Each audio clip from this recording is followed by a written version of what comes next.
Lorsque vous entrez dans un état alpha, ce qui est très intéressant en fait, c'est que quand vous écrivez, particulièrement en cursive, et ce n'est pas la même chose si vous imprimez, ce n'est pas la même chose non plus si vous tapez.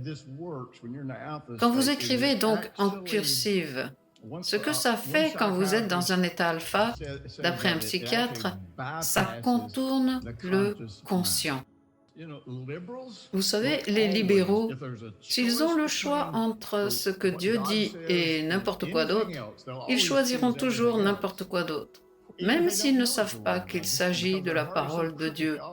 Et parce que leur cœur est tellement tordu, ils choisissent toujours la chose qui éloigne naturellement les gens de Dieu. Pourquoi pensez-vous qu'ils découragent l'enseignement de l'écriture cursive aux enfants? Lorsque vous êtes dans un état alpha et que vous écrivez en cursive, cela stimule les deux côtés du cerveau et en même temps contourne le filtre de notre conscient. Lorsqu'on fait entrer des informations par le biais de notre état conscient, je crois qu'on peut recevoir jusqu'à 4000 éléments d'information par seconde. On a donc 4000 informations qui arrivent par le biais de notre état conscient, puis passent par ce filtre qui est le facteur critique. En réalité, on les élimine tous à l'exception de 4 à 6 de ces éléments d'information, ce qui signifie qu'il y en a 3996 qui sont filtrés et éjectés. Devinez lesquels vous éjectez. Ceux qui ne correspondent pas à votre sens de la normalité, ceux qui ne correspondent pas à vos intentions, ceux qui ne correspondent pas à votre façon d'essayer de résoudre le problème. La méditation nous permet d'éviter d'utiliser de façon négative la manière dont Dieu nous a créés. Ces informations entrent et contournent le facteur critique qui est le filtre. Et parce qu'elles le contournent, elles commencent à nous affecter à ce que nous appelons un niveau autre que celui du conscient. C'est pourquoi lorsque vous faites cela et que vous le faites à la première personne, au présent et de manière positive, cela signifie que vous êtes en train d'affirmer que ce que vous dites est vrai en ce moment même. Voilà pourquoi vous ferez des rêves cette nuit-là, parce que vous dites que cela est vrai. Vous utilisez votre autorité, vous ne déclarez pas l'autorité, vous utilisez simplement votre autorité en faisant un choix. Chaque fois que vous faites un choix, vous utilisez votre autorité. Et donc ce qui se passe, c'est que vous commencez à accepter que ceci est votre réalité, tout comme lorsque vous méditez et que vous commencez à vous imaginer heureux et en bonne santé. Ensuite, ce qui se produit, et en particulier si c'est quelque chose de quasiment invraisemblable pour vous, c'est que, puisque vous l'avez choisi, Dieu a créé pour vous un chemin que vous pouvez emprunter, même si vous n'avez pas le courage de le faire de manière consciente. Ainsi, vous faites ces rêves, et le premier tiers de votre cycle, la nuit, consiste à évacuer le fouillis.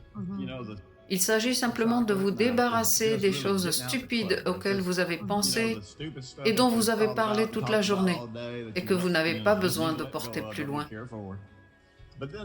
Ensuite, dans la deuxième partie de votre cycle, qui se produit vers le milieu de la nuit, vous rêverez en symboles.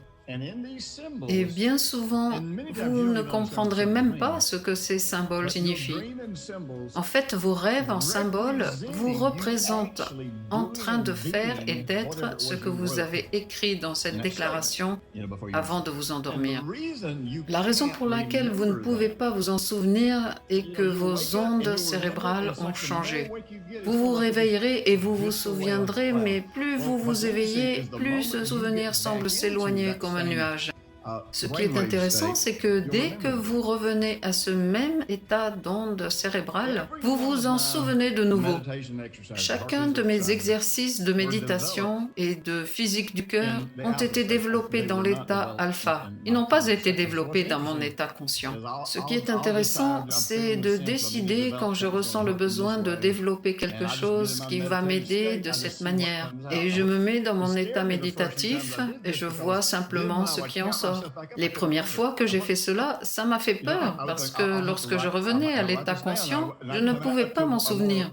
Je me disais que je devais l'écrire et je revenais à l'état bêta et je ne pouvais pas m'en souvenir. Par contre, lorsque je revenais à l'état alpha, je pouvais reprendre le processus. Et c'est la même chose avec ces rêves.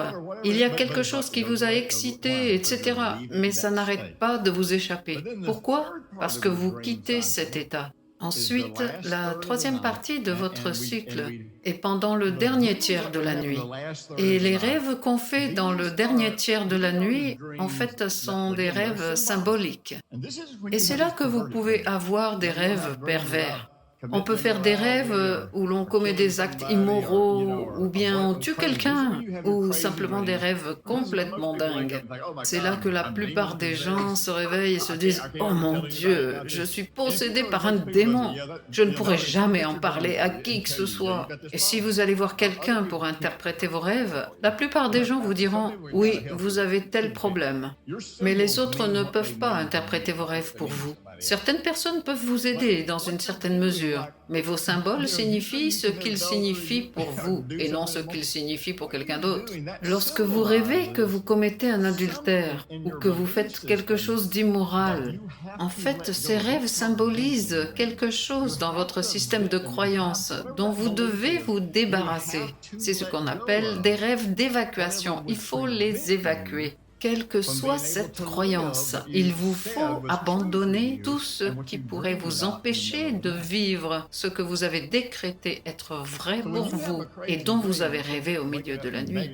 Ainsi, lorsque vous faites un rêve fou, au lieu de vous réveiller en suppliant Dieu de vous pardonner d'être un pervers, il vous suffit de vous réveiller et de dire « Père, peu importe ce que c'est, je choisis dès maintenant d'y renoncer. » Souvent, je m'attends simplement au Seigneur en restant juste assis là et je dis « Père, je renonce à ceci parce que je marche avec toi, peu importe ce que c'est, peu importe ce que ça représente. Père, je fais le choix, je te donne la permission de travailler dans ma vie et de me faire avancer. » Ainsi, tu t'en débarrasses. Cela explique tout ce processus. Maintenant, qu'est-ce que cela a à voir avec le fait que l'écriture soit ressentie comme une méditation? Donc, si on se place dans notre zone de cœur, qu'on se détend et qu'on commence à écrire, en fait, quand on écrit, l'information entre et sort de façon continue. Il y a deux choses qui se produisent quand on écrit ces phrases. Parfois, on les écrit juste avec intention, en disant « Ok, j'écris ça parce que c'est ce que je choisis. Je n'y crois pas encore vraiment, mais je l'écris, ok. » Mais souvent, lorsqu'on est dans un état de relaxation, lorsqu'on entre dans notre zone de cœur et qu'on commence à écrire, il y a comme une sorte de continuum, il y a comme un échange de données. Une partie de ce que j'écris est une décision que je prends. Mais il faut se rappeler que quand je prends une décision, elle entre dans mon cerveau en le contournant. Aussi, je dois réaliser que tout ce que je veux sortir de mon cœur à ce moment-là peut aussi sortir en contournant mon cerveau.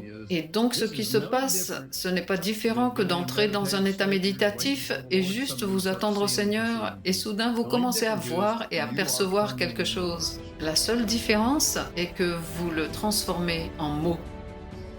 La personne qui sait comment persuader son cœur s'élèvera toujours au-dessus des circonstances difficiles pour vivre dans les promesses de Dieu.